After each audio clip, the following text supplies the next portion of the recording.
everyone, and welcome to the studio. If you're new here, then hello, my name is Megan, and today I'm going to be giving a very quick walkthrough / tutorial on how I drew this yellow flower with alcohol-based markers and colored pencils. Disclaimer, this is my very first tutorial-styled video here on YouTube, and I'm not qualified to teach art in any way, shape, or form. I'm a self-taught artist, so this is just what works for me. But let's go ahead and talk about the materials that you're going to be needing for this tutorial. For the markers, I'm going to be using some Spree alcohol-based markers. You can use any kind of marker that you have on hand, and if you don't have any markers, watercolor will work as well. You're also going to need a pencil. I'm just going to be using this Papermate mechanical pencil, but any kind will work. And if you would like to use the grid method with this tutorial, you're going to need a ruler. The next thing you're going to need are colored pencils. Now you can use absolutely any kind that you have on hand. I'm going to be using my Prismacolor colored pencils for this video. And finally, you're going to need some type of paper. I'm going to be using my sketchbook here. Any kind of paper will do, and as you can see, it's not very textured. One supply that you can also use is a kneaded eraser to help erase and lighten up some of your sketch lines, but a regular eraser will work just fine if you use a light hand. This is the sketchbook that I'll be using for today's video, and if you follow me on TikTok, you probably remember it from my Christmas / holiday themed art pieces. I'm going to be using the same process that I did on these for today's video, and as you can see, the marker tends to bleed through the back of the paper, so please remember to keep an extra paper under your work today to prevent ink from messing up your workspace.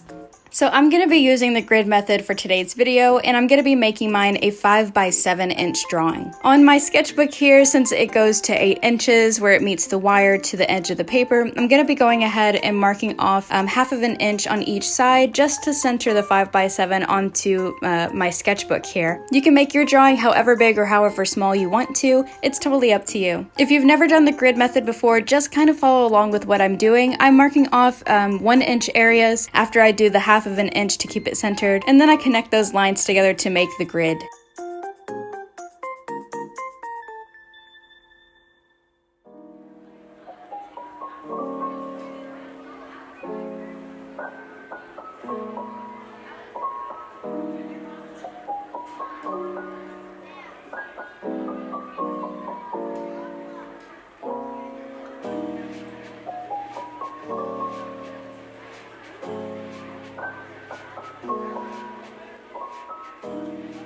Since I have marks that went outside of the 5x7 area, I'm just going to be erasing that so my brain doesn't get confused. If you would also like a little extra help, you can number the sides of each of the little boxes just to make sure that you did indeed make it a 5x7, and also to help you out when you're looking at your gridded reference. Speaking of the reference photo, here it is, and this is a photo that I took myself, so feel free to use it. And if you do use it, you don't have to give me credit for it, it's totally fine. But if you would like to, you can always @ me at studio_of_Meg. Also, here's a gridded version of what we're going to be working on today, and it's gridded out the way that I'm going to be working on it, so it is a 5x7. You can screenshot the image to work on it, or you can pause the video and then come back later. It's totally up to you. I don't have a lot of the footage of me drawing this out because I figured many people would just skip past that and sketch it out by themselves, but I will include a little bit of it here, but I'll have it sped up. By the way, if your flower does not end up looking exactly like mine, that is totally fine. There's beauty in things that are unique and different, and I want you to remember that. Once you have your sketch finished, it's time to erase the grid lines and to lighten up the sketch. So this is what my sketch ended up looking like up close. I didn't put too much detail into where everything was on the flower. Really, I just wanted to get a general reference of where the flower sat on the paper. So here I am erasing the grid lines, and then I'm going to be lightening up the sketch with a kneaded eraser.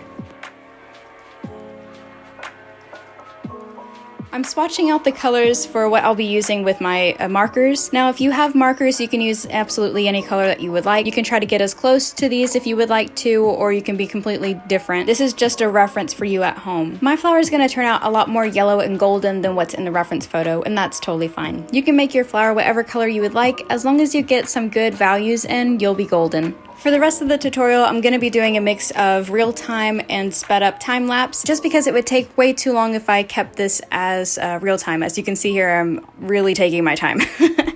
The color I'm using now is kind of a golden yellow, and I'm trying to get the dark part of the flower in first. Even though it's dark, I'm starting off with the lightest color that I can and then build my way up. It's always easier to go light from dark than it is to go dark from light in most medium cases, especially when talking about markers.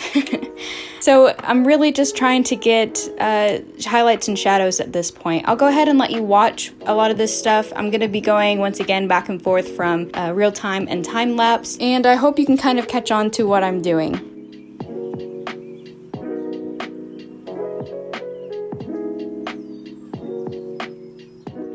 When I started working on the petals, I used a very pale yellow that came in the set. It's not extremely pale, it's, you know, it's best that I could do out of my set. And I was originally going to be doing one petal at a time, but at one point I realized that I could still see my sketch lines underneath the yellow marker, so I wasn't really concerned about covering the whole flower and losing where I had sketched the petals in. So I ended up covering the whole thing with yellow, and it saved me a ton of time. So, by the way, if you're using watercolor, I really recommend that you let your layers dry in between each time. So if you did that middle part of the flower, let that dry. Don't let any other water get around that area, because it's going to end up bleeding, and you really don't want that dark color to bleed out into the rest of the flower, at least not yet. So unless that's what you want, it's never a mistake if that's what you like.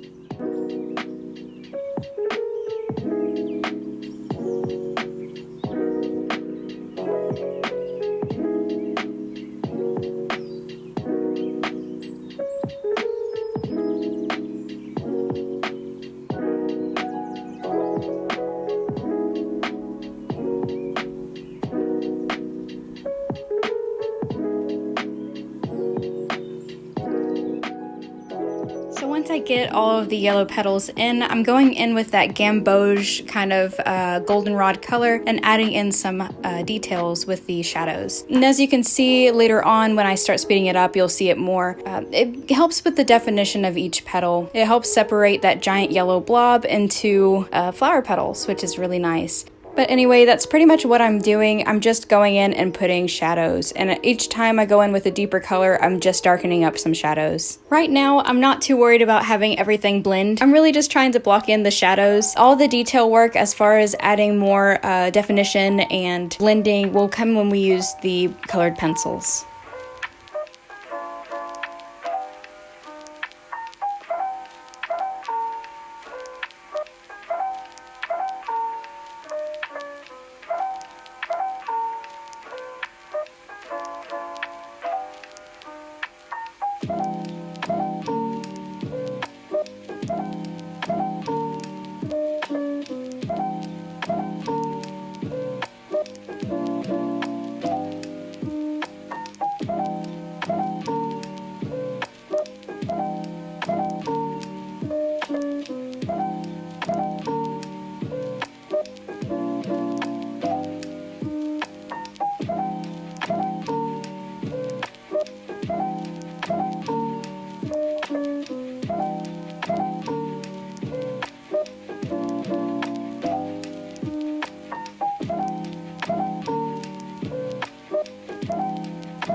Finishing up the marker layer by adding in the shadow, and this is pretty much what it ends up looking like. Now it's time to move into the colored pencils. I'm using my Prismacolor colored pencils, and the colors that I'm going to be using, I will link them in the description box, by the way. I'm not using too much. If you don't have Prismacolor colored pencils, or you don't have anything similar to these, just use the colors that are the closest and blend them together. Starting off with the cream pencil, I'm just trying to add a little bit more highlight to some of the petals. At the end, I'm going to go in with the white colored pencil and add the final highlight, but this is just to help give a little bit of definition. And I know you can't really see anything yet, but as we start adding more definition to the petals, you'll begin to see it. Now, colored pencils are kind of grainy in their nature, and one way to combat that is to do burnishing or more blending, and that's eventually what I do. I go in and I burnish a lot with a golden color and a yellow color. But since this video is already pretty long, I'm gonna go ahead and jump into a time lapse and come back at the end.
the tutorial. So I really hope that you enjoyed this video. Once again, this is my very first tutorial styled video here on YouTube, and hopefully the next ones in the future will be a lot better. Please leave a like or a comment if you enjoyed this video. Also, I'm pretty new here on YouTube. I've only been here for about 3 months now. So if you want to join my little studio squad, just hit the subscribe button and tap the notification bell. It'll let you know whenever I make another upload. I tend to upload every Saturday at 10 a.m. Central Daylight Time, by the way. Give or take, sometimes it's off. But yeah, I'm an art channel here, and if you like my art or like what I do, then feel free to subscribe. You can also follow me on TikTok, Instagram, Artful, and on Redbubble if you are interested. By the way, if you happen to give this a try and you post it to Instagram or TikTok or something, go ahead and tag me at studio_of_Meg, and I can give it a like and a comment. But anyway, thank you so much for watching. I'll see you in the next video, and remember, stay creative and be kind.